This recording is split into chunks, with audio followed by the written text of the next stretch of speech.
नमस्कार दोस्तों, स्वागत है आपका अपने चैनल स्टडी 100.1 पर। तो आज आपके लिए लेकर आया हूँ नया टॉपिक मध्यकालीन भारत के इतिहास का। तो इसमें हम पढ़ने वाले हैं भारत में मुस्लिम आक्रमण के बारे में। तो आज हम क्या पढ़ेंगे? भारत के मुस्लिम आक्रमण, जिसमें दो आक्रमण प्रमुख हुए थे। पहला है अरबों का आक्रमण और दूसरा है तुर्कों का आक्रमण। तो पहला कौन सा है? अरबों का आक्रमण, ठीक है। दूसरा है तुर्कों का आक्रमण। तो अरबों के आक्रमण में हम देखने को मिलेगा मोहम्मद बिन कासिम, और तुर्कों के आक्रमण हम पढ़ेंगे महमूद गजनी और मोहम्मद गौरी। और साथ ही साथ पढ़ेंगे कि इनमें से पृथ्वीराज चौहान के साथ युद्ध किसने लड़ा था। तो वीडियो के एंड तक में जरूर बने रहिएगा। और चैनल पे आप नए आए हैं तो प्लीज चैनल को लाइक कीजिए, सब्सक्राइब कीजिए, और वीडियो अच्छा लगे तो प्लीज कमेंट जरूर कीजिएगा। चलिए आगे बढ़ते हैं भारत में मुस्लिम आक्रमणों के बारे में। तो भारत में मुस्लिम आक्रमण दो तरह से हुआ था। पहला किया था अरबों ने और दूसरा किया था तुर्कियों ने। ठीक है, किसने किया था? सबसे पहला अरबों का आक्रमण हुआ था, उसके बाद हुआ था तुर्कों का आक्रमण हुआ था। तो भारत में मुस्लिम आक्रमण की शुरुआत कब हुई थी? 7वीं शताब्दी में। और ये किसने की थी? अरबों के द्वारा की गई थी। तो अब हम सबसे पहले शुरुआत करेंगे अरबों का आक्रमण। क्लियर? तो भारत में मुस्लिम आक्रमण का आरंभ 7वीं शताब्दी में हुआ, जब अरबों ने सिंध पर आक्रमण किया। इस आक्रमण का श्रेय मोहम्मद बिन कासिम को जाता है। ठीक है, इस आक्रमण का श्रेय किसको जाता है? मोहम्मद बिन कासिम को जाता है, जो कि क्या था? एक युवा सेनापति था। ठीक है, और उम्मयद खिलाफत के खलीफा अल वलीद के आदेश पर 712 ईस्वी में इसने सिंध पर आक्रमण किया था। और ये उस टाइम क्या था? ये एक सेनापति के रूप में कार्य कर रहा था। क्लियर? तो अरबों का आक्रमण सबसे पहले किसने किया था? मोहम्मद बिन कासिम ने किया था। वेरी वेरी इंपॉर्टेंट पॉइंट है, तो नोट डाउन कर लीजिएगा। अरबों के आक्रमण में और मुस्लिम आक्रमण में सबसे पहला आक्रमण किसने किया था? तो मोहम्मद बिन कासिम ने भारत के सिंध प्रांत पर सबसे पहला आक्रमण किया था। क्लियर? तो अरबों के विस्तार के बारे में बात करते हैं। इससे पहले हमने समझ लिया कि भारत में मुस्लिम आक्रमण सबसे पहले किसने किया था। तो अब बात करते हैं अरबों का विस्तार। ठीक है, तो अरबों का विस्तार में इस्लाम के उदय के बाद अरबों ने अपनी शक्ति का विस्तार करना शुरू कर दिया था। तो 7वीं शताब्दी तक वे पश्चिम एशिया, उत्तर अफ्रीका और यूरोप के कुछ हिस्सों तक पहुंच चुके थे। अब बात आ रही थी भारत में। तो भारत में ये कहाँ से एंटर हुए थे? तो ये सिंध से एंटर हुए थे, जो सिंध प्रांत था। ठीक है, तो इन्होंने सिंध पर ध्यान देना शुरू किया। तो भारत के पश्चिमी क्षेत्र यानी सिंध, यानी जो व्यापार और संसाधनों के लिए उस टाइम महत्वपूर्ण था। इसके अलावा अरबों के लिए सिंध के हिंदू शासकों का विरोध और धार्मिक विरोध और सैन्य विरोध के रूप में काफी चुनौतियां थी। तो जो सिंध प्रांत था, उस समय भारत में कौन राज्य कर रहा था वहां पर? तो हिंदू शासक वहां पर राज्य कर रहे थे। इसलिए अरबों ने सिंध प्रांत की ओर ध्यान देना शुरू किया था, क्योंकि भारत एक संपूर्ण देश था और एक प्रबल देश भी था। इसलिए अरबों ने भारत पर आक्रमण किया था। अब बात कर लेते हैं आक्रमण के कारणों के बारे में कि मोहम्मद बिन कासिम ने भारत पर आक्रमण क्यों किया था। तो इसमें सबसे पहला है अरब व्यापारियों के साथ सिंध के राजा दाहिर शासकों द्वारा दुर्व्यवहार किया जाना। कहा जाता है कि जो सिंध प्रांत के राजा दाहिर थे, उन्होंने अरब व्यापारियों के साथ काफी दुर्व्यवहार किया था। और दूसरा पॉइंट है इसमें कि कुछ मुस्लिम व्यापारियों के साथ अन्याय का बदला लेने के लिए भी अरबों ने भारत पर आक्रमण किया था। और तीसरा कारण है इसमें इस्लाम का प्रचार और आर्थिक लाभ। ठीक है, तो ये इसके मुख्य इंपॉर्टेंट पॉइंट हैं जिसमें अरबों ने भारत पर आक्रमण किया था। अब बात करते हैं आक्रमण के बारे में। तो मोहम्मद बिन कासिम ने अपनी सेना के साथ देवल नामक बंदरगाह पर आक्रमण किया, जो सिंध का एक महत्वपूर्ण व्यापारिक केंद्र था। तो मैंने आपको बताया कि भारत पर आक्रमण करने का क्या कारण था, जो कि भारत एक मुख्य व्यापारिक केंद्र भी था। ठीक है, दूसरा है इसमें देवल पर विजय के बाद उन्होंने सिंध के अन्य प्रमुख शहर जैसे नीरून, जो कि हैदराबाद में है, जो कि आज का क्या है? पाकिस्तान है। ठीक है, और मुल्तान को भी इन्होंने जीता था। ठीक है, तो इन्होंने दो जगह पर आक्रमण किया था। सबसे पहले देवल के बंदरगाह पर, और देवल के पास जो अन्य क्षेत्र थे नीरुन और मुल्तान पर भी मोहम्मद बिन कासिम ने आक्रमण किए और उन्हें जीते। अब बात कर लेते हैं मोहम्मद बिन कासिम की रणनीति के बारे में। तो मोहम्मद बिन कासिम की रणनीति क्या है? तो मोहम्मद बिन कासिम ने सैनिक तकनीकी जैसे मगनल, जो कि एक प्रकार की क्या थी, तोप थी, उसका उपयोग इसने युद्ध जीतने के लिए काफी किया था। यानी कहा जाता है कि जो मोहम्मद बिन कासिम था उसने क्या किया था कि तोपों के द्वारा युद्धों को जीता था। दूसरा है, उसके नेतृत्व में सेना ने हिंदू राजा दाहिर की सेना को भी हराया और सिंध पर कब्जा किया। अब देखते हैं इसके परिणाम क्या थे। पहला परिणाम है इसमें धार्मिक और सांस्कृतिक प्रभाव। इसमें क्या है कि सिंध में इस्लाम का प्रभाव बढ़ रहा था।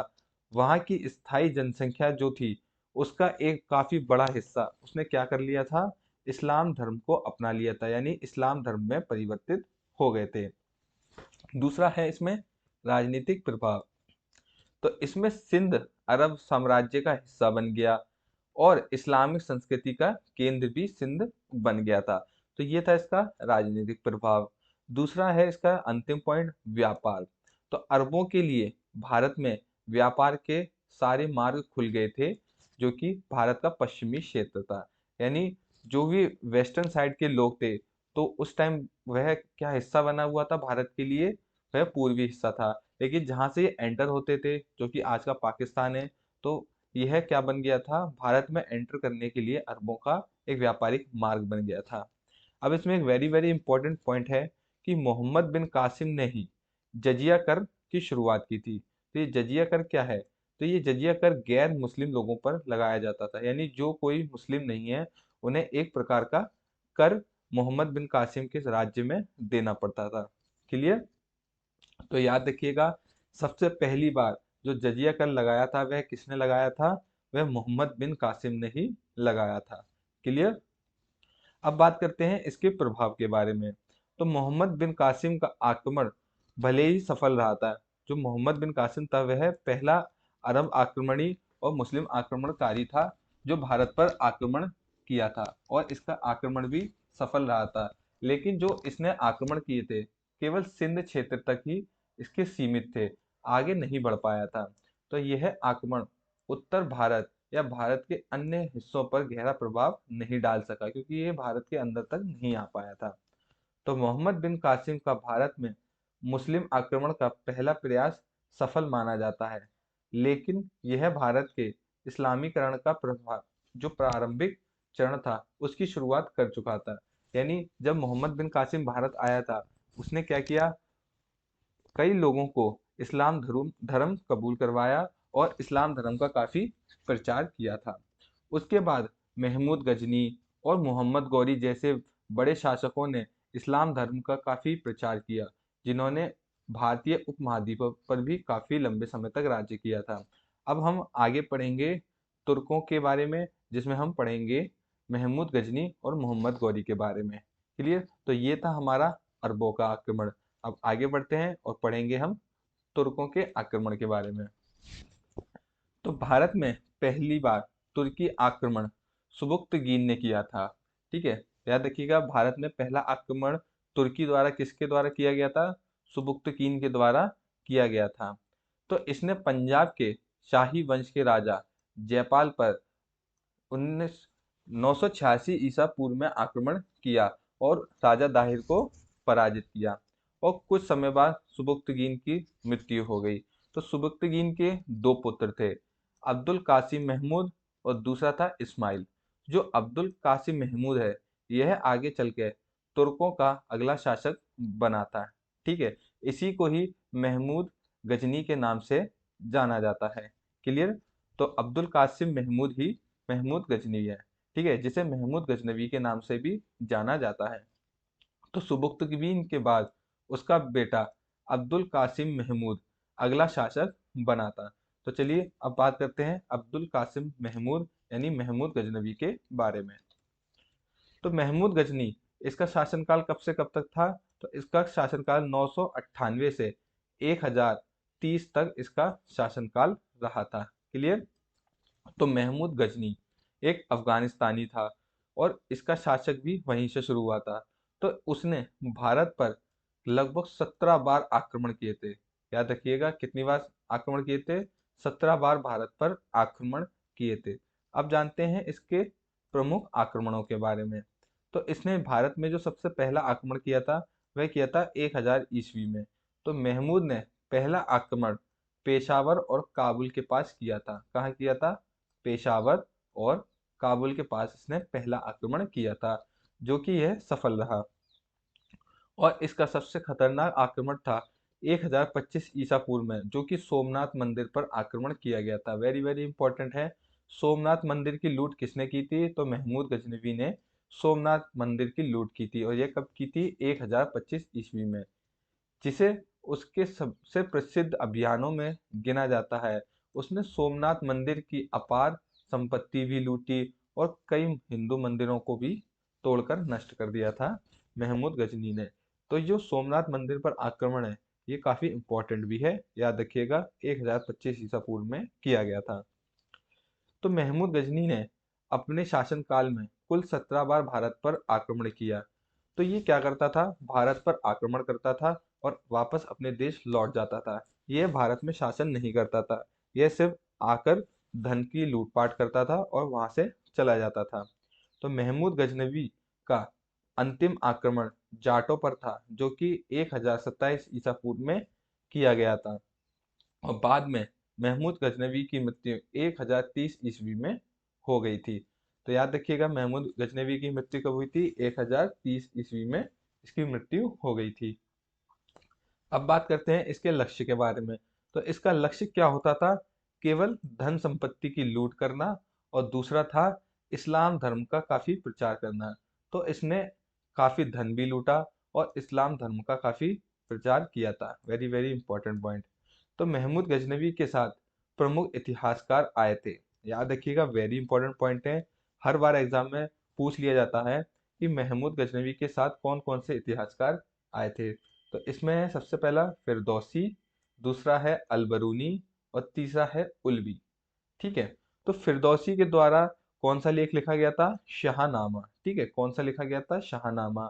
अलबरूनी के द्वारा किताब उल हिंद, और उल्वी के द्वारा लिखा गया था किताब उल यामिनी। तो ये इनके लेख थे, इन्हें आप अच्छे से याद कर लीजिएगा। अब बात करते हैं इसके परिणाम के बारे में। महमूद गजनवी के परिणाम क्या रहे थे? तो जब ये भारत आया और जब भारत से लौटा, उसके बाद उत्तर पश्चिम भारत में इसका गहरा प्रभाव पड़ा था। मंदिरों और धार्मिक स्थलों का काफी विनाश किया था इसने। राजनीतिक अस्थिरता भी बढ़ गई थी। ठीक है।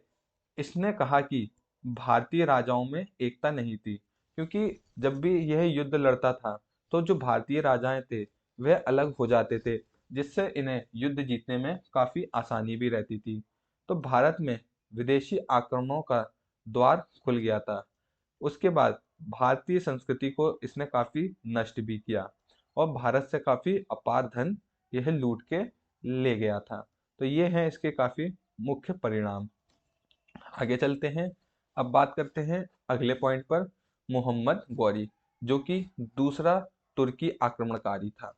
तो मोहम्मद गौरी का जो शासनकाल था वह 1173 से लेकर 1205 ईस्वी तक रहा था। तो मोहम्मद गौरी गजनी साम्राज्य का उत्तराधिकारी था। ये किस साम्राज्य का उत्तराधिकारी था?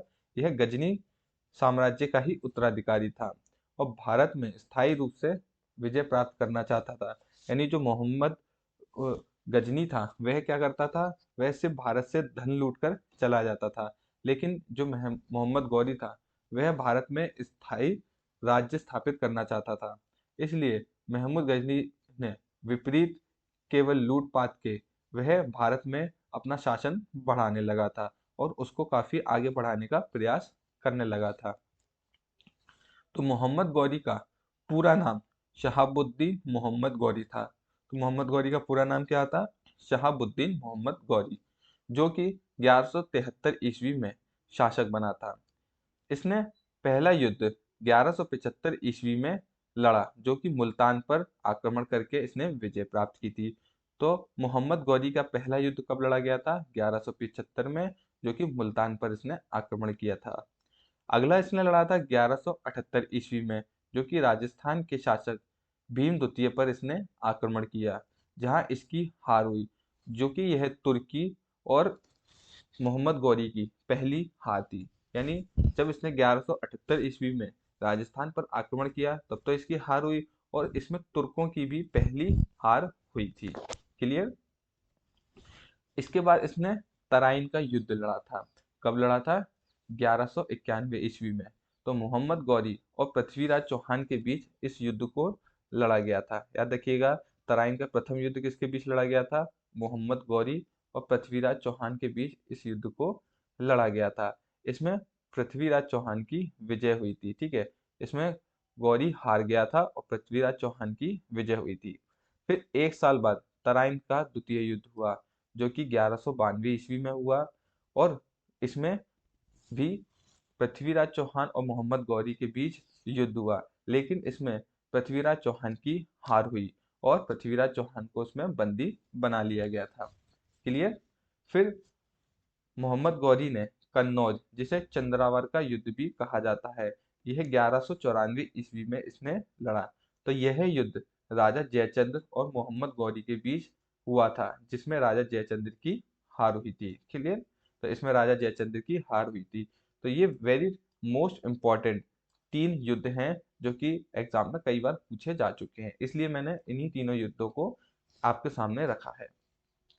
तो याद रखिएगा, 1205 ईस्वी में मोहम्मद गौरी ने अपना अंतिम युद्ध पंजाब के गोखर जातियों के बीच लड़ा था। ठीक है, किसके बीच लड़ा था अंतिम युद्ध? पंजाब के गोखर जातियों के बीच लड़ा था। यह मोहम्मद गौरी का अंतिम युद्ध था, और 1206 ईस्वी में मोहम्मद गौरी की आगे चलकर मृत्यु भी हो गई थी।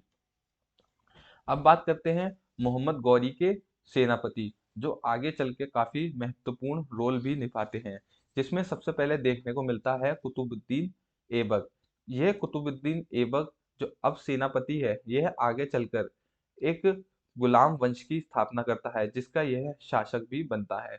ठीक है, इस गुलाम वंश को दास वंश के नाम से भी जाना जाता है। ठीक है, याद रखिएगा, कुतुबुद्दीन ऐबक वही है जिसके नाम पर कुतुब मीनार बनाई गई है।